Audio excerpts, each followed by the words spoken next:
Hello everyone. आज की class में हम भारतीय संविधान की अनुसूचियाँ पढ़ेंगे। अनुसूचियाँ क्या है, क्यों बनाई गई, क्यों इसे पढ़ा जाता है, मूल संविधान में कितनी अनुसूचियाँ थी, वर्तमान में कितनी अनुसूचियाँ हैं, संशोधन द्वारा कितनी अनुसूचियाँ जोड़ी गई, तो ये सभी हम आज की क्लास में हम पढ़ेंगे। तो हम क्लास स्टार्ट करते हैं। संविधान की अनुसूचियाँ क्या है? संविधान की अनुसूचियाँ संविधान की अनुसूचियाँ वे सूचियाँ हैं जिन्हें विभिन्न विषयों, पदों, प्रावधानों, क्षेत्रों और नियमों का विस्तार से वर्णन किया गया है। संविधान की अनुसूचियाँ क्यों बनाई गई?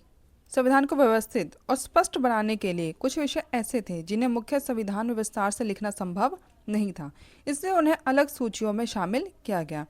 जब संविधान बन रहा था हमारा, तो उस टाइम में संविधान क्या हमारा बहुत बड़ा संविधान है। अगर संविधान में जोड़ दिया जाता, आर्टिकल के फॉर्म में लिख दिया जाता, एक अलग से पार्ट बना देते, तो संविधान हमारा और ज़्यादा बड़ा हो जाता। क्योंकि अभी जो हमारे संविधान में जो आर्टिकल्स है वो 395 आर्टिकल्स है और सब आर्टिकल्स को मिला के 470 आर्टिकल्स है। तो इस तरह से संविधान हमारा बहुत बड़ा बन जाता। क्योंकि इन्हें बन जाता, इसलिए क्या अलग से अनुसूचियाँ बनाई गई और यहाँ पे जो विषय हैं उन्हें क्या विस्तार से लिखा गया। क्यों पढ़ी जाती है? संविधान की गहराई और समझ बढ़ाने के लिए, भारतीय प्रशासनिक, विधिक और राजनीतिक संरचना को समझने के लिए अनुसूचियाँ पढ़ी जाती हैं। मूल संविधान में कितनी अनुसूचियाँ थी? मूल संविधान में 8 अनुसूचियाँ थी, वर्तमान में 12 है। 4 अनुसूचियाँ संशोधन द्वारा जोड़ी गई। कौन कौन सी जोड़ी गई? पहले संविधान संशोधन द्वारा 9वीं अनुसूची जोड़ी गई। 92वें संविधान संशोधन द्वारा 10वीं अनुसूची जोड़ी गई। 73वें संविधान संशोधन द्वारा 11वीं अनुसूची जोड़ी गई और 74वें संविधान संशोधन द्वारा 12वीं अनुसूची जोड़ी गई। पहली अनुसूची में राज्य एवं संघ राज्य क्षेत्र का उल्लेख है कि भारत किससे मिलकर बना है, भारत कितने राज्यों से मिलकर बना है, यूटी से मिलकर बना है। इसका क्या पहली अनुसूची में उल्लेख है कि अगर कोई बाहर का आदमी, ठीक है, हमारे देश से बाहर का आदमी, कोई विदेशी अगर भारत के बारे में जानना चाहे कि भारत किन राज्यों से मिलकर बना है, तो वो इस अनुसूची को देखकर पढ़कर जान सकता है। तो भारत संघ में शामिल 28 राज्य और 8 केंद्र शासित प्रदेशों के क्षेत्रों का उल्लेख है। दूसरी अनुसूची में जो हमारे जो दूसरी अनुसूची में जो हमारे संवैधानिक पद है, संवैधानिक पदों पर बैठे जो पदाधिकारी है कि उनके वेतन एवं भत्तों का उल्लेख है। जैसे कि राष्ट्रपति हैं, राज्यपाल है, लोकसभा अध्यक्ष, उपाध्यक्ष, राज्यसभा के सभापति, उपसभापति, विधानसभा के अध्यक्ष, उपाध्यक्ष, हाईकोर्ट और सुप्रीम कोर्ट के न्यायाधीश, सीएजी, इनके क्या वेतन एवं भत्तों का उल्लेख है। अब आप यहाँ पे एक बात आप सोच रहे होंगे कि यहाँ पे उपराष्ट्रपति का नहीं लिखा है, क्या उपराष्ट्रपति को वेतन और भत्ते नहीं मिलते हैं? तो बिल्कुल सही, उपराष्ट्रपति को वेतन और भत्ते नहीं दिए जाते हैं। उपराष्ट्रपति क्योंकि राज्यसभा के सभापति होते हैं, इसलिए उन्हें सभापति के रूप में ही वेतन और भत्ते मिलते हैं। यहाँ पे ये ध्यान देने वाली बात है, तो इस बात को नोट कर लेना। नेक्स्ट है तीसरी अनुसूची में जो विभिन्न पदों के जो पदाधिकारी हैं, ठीक है, उनके शपथ का उल्लेख है। जैसे कि लोकसभा के अध्यक्ष, उपाध्यक्ष, राज्यसभा के अध्यक्ष, सभापति, उपसभापति, मंत्रिपरिषद, संसद के जो एमपीज हैं, ठीक है, सुप्रीम कोर्ट, हाई कोर्ट के न्यायाधीश, इनके क्या जो शपथ का उल्लेख है। कौन सी अनुसूची में? तीसरी अनुसूची में।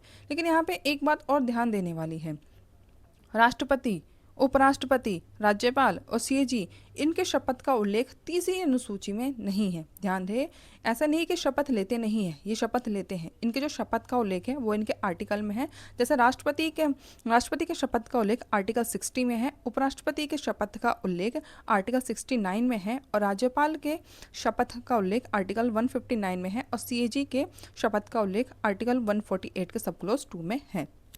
ये शपथ लेते हैं, लेकिन इनका क्या इनके आर्टिकल में उल्लेख है। तीसरी अनुसूची में इनके शपथ का उल्लेख नहीं है। यहाँ पे ये ध्यान देने वाली बात है, ये इंपॉर्टेंट बात है क्योंकि एग्जाम में ये पूछ सकता है, ठीक है, एग्जाम में पूछ सकता है क्या तीसरी अनुसूची में राष्ट्रपति के शपथ का उल्लेख है, ठीक है, तो आप क्या बोलोगे कि उल्लेख नहीं है, ठीक है, उल्लेख नहीं है। कहाँ नहीं है? तीसरी अनुसूची में नहीं है। संविधान में उल्लेख है लेकिन तीसरी अनुसूची में उल्लेख नहीं है, तो इस बात का आप ध्यान रखना, इंपॉर्टेंट बात है, ठीक है। नेक्स्ट है चौथी अनुसूची में राज्यसभा में सीटों के आवंटन का उल्लेख है कि राज्यसभा में यूटीज में सीटों का आवंटन किस प्रकार किया जाएगा। तो जो सीटों के आवंटन का जो आधार है, ठीक है, वो किस आधार पर किया जाएगा, ये पुंछी आयोग ने आधार दिया था कि जनसंख्या के आधार पर ही सीटों का आवंटन किया जाएगा। फिर है पांचवी अनुसूची। पांचवी अनुसूची में अनुसूचित क्षेत्रों तथा अनुसूचित जनजातीय क्षेत्रों के प्रशासन व नियंत्रण के बारे में उल्लेख किया गया है। अब ये एक सवाल आता है कि अनुसूचित क्षेत्र कैसे घोषित किया जाता है, कि किसी भी क्षेत्र को अनुसूचित क्षेत्र कैसे घोषित किया जाता है। तो ढेबर आयोग ने आधार दिए थे। ढेबर आयोग ने कौन कौन से आधार दिए? जनसंख्या, आर्थिक पिछड़ापन और क्षेत्रीय आकार। इन तीनों के आधार पर ही क्या हम किसी क्षेत्र को अनुसूचित क्षेत्र घोषित करते हैं, कि जनसंख्या कितनी है, आर्थिक पिछड़ापन कितना है, क्षेत्रीय आकार कितना है, ठीक है। इन आधारों पर ही किसी भी क्षेत्र को अनुसूचित क्षेत्र घोषित किया जाता है। 10 ऐसे राज्य हैं जो क्या पांचवी अनुसूची में शामिल हैं। वो कौन कौन से राज्य हैं? आंध्र प्रदेश, तेलंगाना, छत्तीसगढ़, गुजरात, हिमाचल प्रदेश, झारखंड, मध्य प्रदेश, महाराष्ट्र, उड़ीसा, राजस्थान। ये 10 ऐसे स्टेट हैं जो कि क्या पांचवी अनुसूची में शामिल हैं, जिनके प्रशासन संबंध में यहाँ पे प्रावधान पांचवी अनुसूची में किया गया है।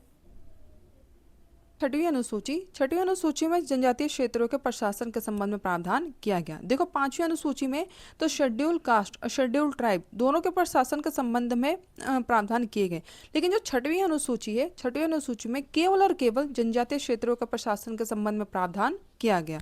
क्योंकि जो जनजातीय क्षेत्र है जैसे असम, मेघालय, त्रिपुरा और मिजोरम, यहाँ पे क्या बड़ी संख्या में यहाँ पे जनजातीय समुदाय रहते हैं, जिनके जो पारंपरिक रीति रिवाज हैं, उनके जो सामाजिक अपनी परंपराएं हैं, व्यवस्थाएं हैं, उनको सुरक्षित करने के लिए ही क्या छठवीं अनुसूची जोड़ी गई। और छठवीं अनुसूची में इन 4 राज्यों को शामिल किया गया। ये जो 4 राज्य हैं, ठीक है, ये जो 4 राज्य हैं, इन 4 राज्यों को स्वायत्त सत्ता मतलब स्वायत्त स्वशासन का अधिकार इनको प्रदान किया गया, ताकि जो इनके जो रीति रिवाज हैं वो बने रहें, इनके रीति रिवाजों को किसी प्रकार का ठेस ना पहुंचे। क्योंकि ये कौन थे? ये जनजातीय समुदाय हैं, ठीक है। जनजातीय समुदाय क्या होते हैं? वो अपने रीति रिवाजों से बहुत ज़्यादा जुड़े हुए होते हैं। उन्हें नहीं पसंद कि उनके रीति रिवाजों में किसी प्रकार का खनन किया जाए, ठीक है। तो ताकि उनके रीति रिवाज बने रहे, ठीक है, उनका सामाजिक विकास हो सके, उनकी सामाजिक व्यवस्थाएं बनी रहे, इसलिए क्या उनको जो स्वशासन का अधिकार इनको दिया गया।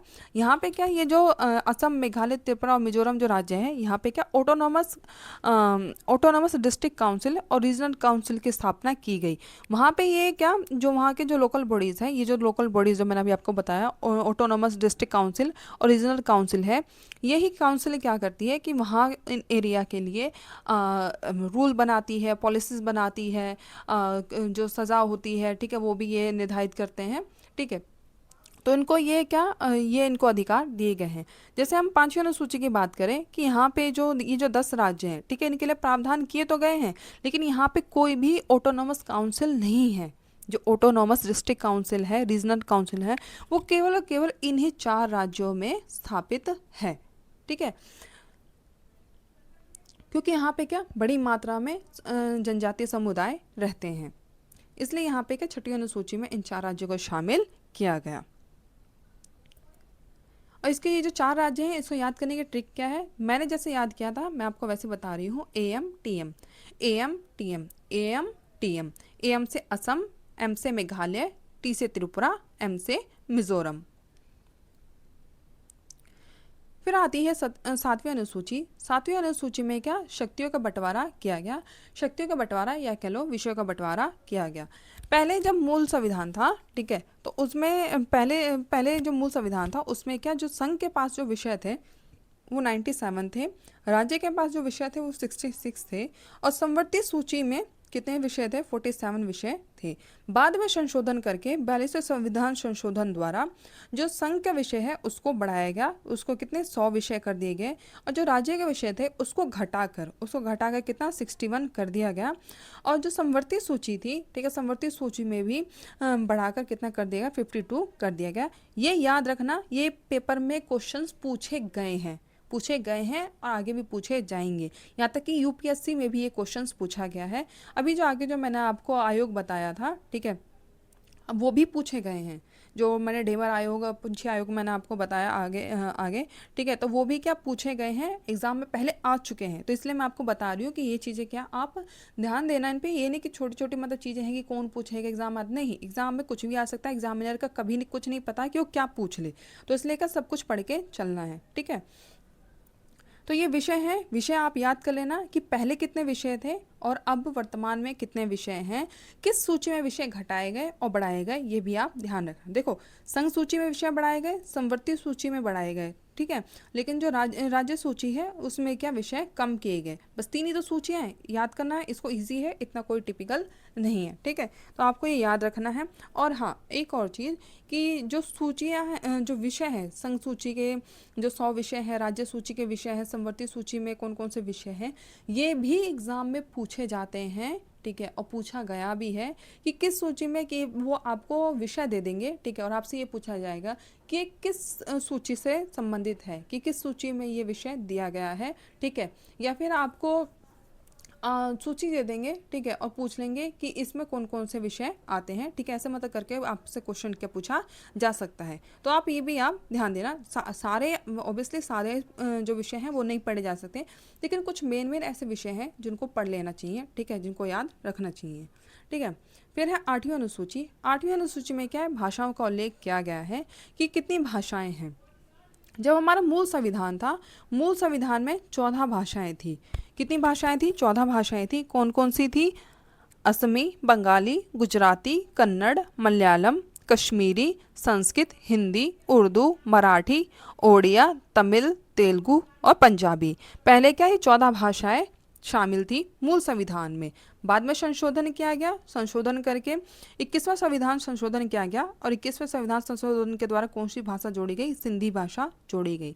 इसके बाद फिर 71वां संविधान संशोधन किया गया, और 71वें संविधान संशोधन के द्वारा 3 भाषाएं जोड़ी गई, कोंकणी, मणिपुरी और नेपाली, ये 3 भाषाएं जोड़ी गई। इसके बाद 92वें संविधान संशोधन के द्वारा 4 भाषाएं जोड़ी गई। कौन कौन सी, मैथिली, संथाली, बोडो, डोगरी, ये 4 भाषाएं क्या जोड़ी गई।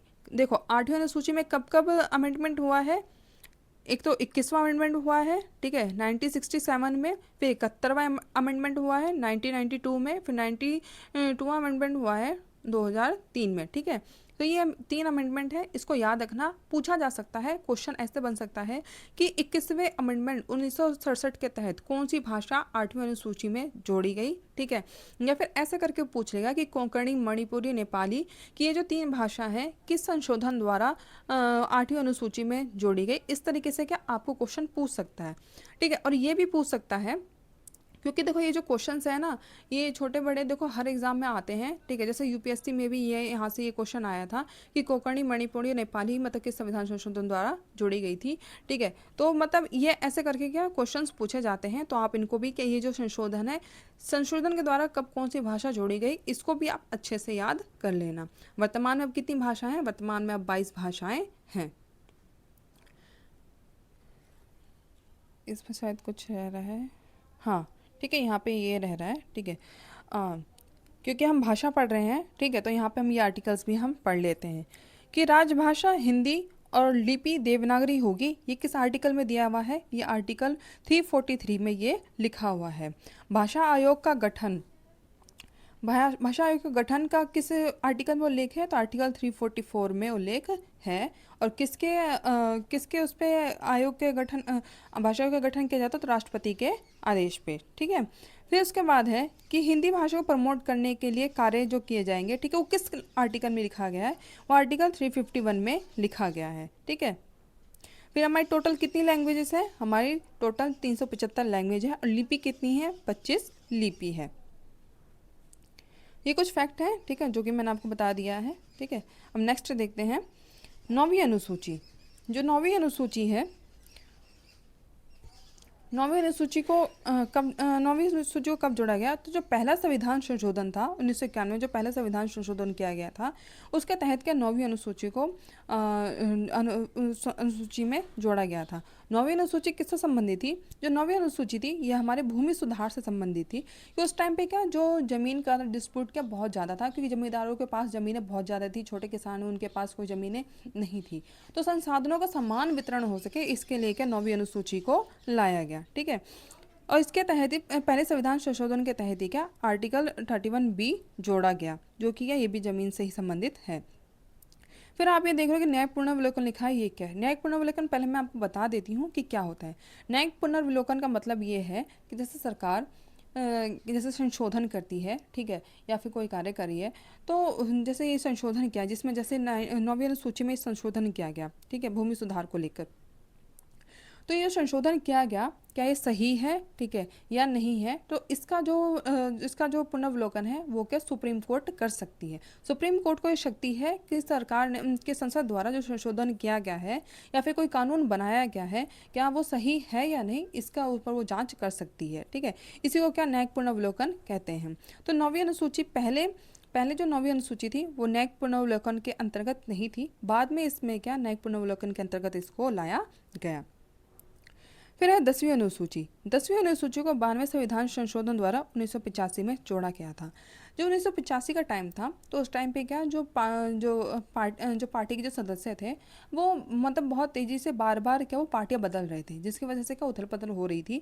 तो इसको रोकने के लिए, ठीक है, इसको रोकने के लिए क्या 1985 में एंटी डिफेक्शन लॉ लाया गया, और ये तय किया गया कि कि दल बदल कानून है वो कब लागू नहीं होगा। ठीक है, ये आधार बताए गए कि दल बदल कानून कब लागू नहीं होगा और कब लागू होगा। इसमें क्या इसके क्या पूरे डिटेल में 10वीं अनुसूची में लिखा गया, और 10वीं अनुसूची है वो भी क्या न्यायिक पुनर्वलोकन के अंतर्गत आती है। ठीक है,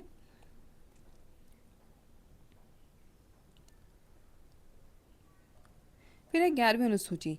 11वीं अनुसूची को 73वें संविधान संशोधन द्वारा 1992 में जोड़ा गया। इस संशोधन द्वारा पंचायती राज को जोड़ा गया, और पंचायती राज को जोड़ा गया और पंचायती राज को क्या उस टाइम का संवैधानिक दर्जा दिया गया, अधिकार दिए गए उनको, कार्य करने के लिए क्या अधिकार भी दिए गए, उनको संसाधन भी दिए गए। और कितने विषय दिए गए इनको? इनको 29 विषय दिए गए, 29 विषय दिए गए जिन पे क्या ये काम कर सकते थे, इनको क्या संवैधानिक दर्जा दिया गया। यहाँ पे इसको 11वीं अनुसूची में जोड़ा गया, और साथ ही क्या इसको फिर नौवीं जो हमारा नौवां पार्ट है वहाँ भी क्या इसको जोड़ा गया। फिर 1992 में ही 74वां संविधान संशोधन किया गया, और 74वें संविधान संशोधन के द्वारा क्या 12वीं अनुसूची को जोड़ा गया, और 12वीं अनुसूची के तहत क्या नगर पालिका को जोड़ा गया। जैसे जो गाँव जो हमारा एरिया है वहाँ पे क्या पंचायत होती है, वैसे ही क्या शहरों में क्या नगर पालिका होती है। ये दोनों ही अनुसूचियाँ जो 73वीं अनुसूची और 74वीं अनुसूची है, ठीक है, सॉरी सूची नहीं संशोधन है, इसको क्या 1992 में ही जोड़ा गया। जो हमारा 73वां संविधान संशोधन है, ठीक है, पंचायती राज, ये तो 1992 में ही लागू हो गया था, लेकिन जो 74वां संविधान संशोधन है ये तो संशोधन तो ये 1992 में ही हो गया था, ठीक है, लेकिन इसको लागू कब से गया? इसको 1993 में लागू किया गया था नगर पालिका को। ठीक है, और नगर पालिका में कुल कितने विषय हैं? टोटल 18 विषय हैं। फिर यहाँ पे हम एक नज़र में देख लेते हैं। ठीक है, पहली अनुसूची किससे संबंधित है? राज्य और यूटीज से। फिर दूसरी अनुसूची वेतन एवं भत्ते से। तीसरी अनुसूची शपथ। चौथी अनुसूची राज्यसभा में सीटें। पांचवी अनुसूची में एससी और एसटी क्षेत्र के संबंधित प्रावधान किए गए, और जो छठवीं अनुसूची है उसमें जो जनजातीय समुदाय है हमारे, ठीक है, जो जनजातीय क्षेत्र है उनसे संबंधित प्रावधान किए गए। सातवीं अनुसूची में विषयों का बंटवारा किया गया। आठवीं अनुसूची में भाषाएं दी गई, कब कब जोड़ी गई। नौवीं अनुसूची भूमि सुधार से संबंधित है। 10वीं अनुसूची दल बदल से संबंधित है, और 11वीं अनुसूची में क्या पंचायत का उल्लेख किया गया है। 12वीं अनुसूची में नगर पालिका का उल्लेख किया गया है। अब आप ये सोच रहे होगे कि इतनी अनुसूची हम याद कैसे करेंगे? देखो बिल्कुल सिंपल है, इतनी कोई बड़ी बात नहीं है। आप 2 से आप 3 बार आप पढ़ोगे जब इसको अच्छे से, ठीक है, ऐसा नहीं कि इसे पढ़ लिया, वो नहीं, ध्यान से अगर आप पढ़ोगे, समझ के पढ़ोगे, तो आपको ये याद हो जाएंगे। कोई बड़ी बात नहीं। जब मैं पढ़ रही थी तो मुझे भी ऐसी कि पहली बार में तो याद हुआ नहीं था, ठीक है, जैसे मैंने दूसरी बार पढ़ा तब मुझे थोड़ा और याद हुआ, फिर तीसरी बार पढ़ा तो फिर मुझे और पूरा ही याद हो गया। मैंने कैसे पढ़ा था, ठीक है, मैं आपको बता देती हूँ। जैसे कि मैंने क्या इंग्लिश में ऐसे लिखा, स्पोर्ट्स SPORTS,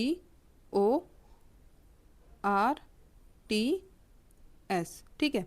ऐसे पहले क्या था, एस से क्या स्टेट, ठीक है। सबसे पहले क्या स्पोर्ट्स, स्पोर्ट्स में क्या आता है एस से पहले क्या स्टेट। तो पहली अनुसूची में किसका उल्लेख है, स्टेट का, ठीक है। दूसरी अनुसूची में है वेतनम भत्ते, पी से पेमेंट, ठीक है। वेतनम भत्ते दूसरी अनुसूची में क्या है, वेतनम भत्ते, पी से पेमेंट। तीसरी अनुसूची में है शपथ, ठीक है। इंग्लिश में से क्या बोलते हैं, ओथ, ठीक है। फिर है चौथी अनुसूची, चौथी अनुसूची किससे है, राज्यसभा सीटों के आवंटन से संबंधित है, राज्यसभा यानी आर से राज्यसभा। फिर है पांचवी अनुसूची एसटी, ठीक है, एससी और एसटी क्षेत्र संबंधित है, तो यहाँ पे टी से एसटी, ठीक है, टी से एसटी। एस है एस, छठवीं अनुसूची को किससे याद किया, एस से याद किया। एस से यानी स्पेशली, स्पेशली किसके लिए, एसटी के लिए, स्पेशली एसटी के लिए प्रावधान किया गया था, कौन सी अनुसूची में, छठवीं अनुसूची में, ठीक है। यहाँ तक करने के बाद पहले आप ये 6 तक याद करना, ठीक है। 6 तक याद करने के बाद फिर आप 7वीं अनुसूची पे आना कि यहाँ तक तो कर लिया, ठीक है। जो राज्य हैं उनके लिए विशेष प्रावधान कर लिए। उसके बाद क्या, उसके बाद फिर क्या, जो विषय हैं, विषयों का बंटवारा किया गया। विषयों का बंटवारा करने के बाद भाषाएं जोड़ी गई, ठीक है। कौन कौन सी भाषाएं होंगी, भाषाएं जोड़ने के बाद फिर हमने भूमि में सुधार किया, क्योंकि भूमि में सुधार करना जरूरी था। भाषाएं तो हमने जोड़ ली, बात चलो भाषाओं का डिस्प्यूट खत्म, फिर उसके बाद क्या, हमें भूमि का डिस्प्यूट भी खत्म करना था, तो हमने क्या, भूमि सुधार किया। भूमि तो सुधार कर लिया, अब क्या, दल बदल बहुत हो रहा था, ठीक है। ऐसे याद करना कि भूमि सुधार करने के बाद क्या, दल बदल बहुत हो रहा था, इसलिए क्या, फिर दल बदल कानून लाया गया। अब दल बदल कानून लाया गया, फिर कुछ हो सकता है, कोई डिस्प्यूट आ जाए तो उसके लिए क्या, पंचायत तो होनी ही चाहिए। गांव में तो पंचायत होती है, तो उसके लिए पंचायत, गांव के लिए पंचायत जोड़ी गई और शहर के लिए नगर पालिका जोड़ी गई, ठीक है। इस तरीके से मैंने याद किया था, तो इस तरीके से आप भी याद कर सकते हैं, या फिर आप अपनी भी खुद की एक ट्रिक बना सकते हैं। तो ये शेड्यूल थे, ठीक है, जो कि हमने कंप्लीट पढ़ लिया है। क्लास आपको कैसी लगी, आप मुझे कमेंट बॉक्स में ज़रूर बताना, ठीक है। मैंने पूरी कोशिश की है कि आपको मैं आसान लैंग्वेज में मैं आपको समझा सकूं, और फिर भी अगर कोई डाउट आता है तो आप मुझे कमेंट बॉक्स में आप मुझसे पूछ सकते हैं। क्लास कैसी लगी आप ज़रूर बताना, वीडियो को लाइक करना, चैनल को सब्सक्राइब करना और शेयर भी करना। मिलते हैं अब नेक्स्ट वीडियो में। Thank you.